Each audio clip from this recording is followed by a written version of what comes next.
আরেক মশওয়ারা দেই, সম্পত্তি বাটো দেরি করিও না ভাই হল। বাপ যখন মারা যায়, মা যখন মারা যায়, কয়দিন বড় মহব্বত থাকে। মালর কথা ইয়াদ হয় না, মার কথা ইয়াদ হয়। মালের কথা ইয়াদ হয় না, আগে বাবার কথা ইয়াদ হয়। ঠিক নি কই? বাপর কথা হইতে ছেলের চোখের পানি পড়ে, ও সময় মালগুন বাটিলাও, তখন মাল তাকি বাপর লোকে মায়া বেশ বাটিতে দরবার লাগতো না।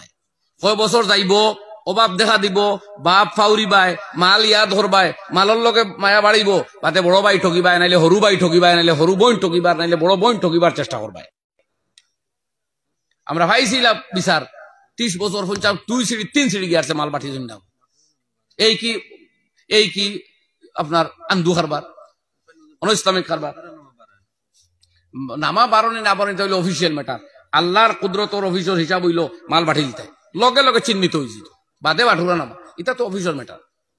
অফিসে আল্লাহর কাছে কোনো ফ্যাক্টর নাই, যে কোনো কাগজ লিখিয়ে রাখতা সাক্ষী সহ।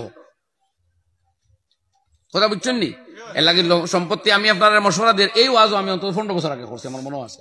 এই কথাটা আম হইছে না, এই কয় বছর তাই বেশ কইছিও না, মাঝে মাঝে কইছি।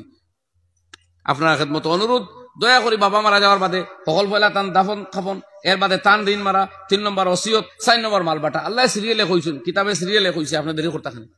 ও 3 দিনের ভিতরে বাঠালা কইন, আর 3 যদি কইন 3 দিন যাও গি, 3য় দিন 4র্থ দিন মালাইয়া বাঠিলেন, দেখবা পরিবারও বেজার লাগছে না, মহব্বতের সাথে বাট হইব। নিও না কেউ চিহ্নিত হয়ে যাবে। কথা বুঝা গেছেন ভাই?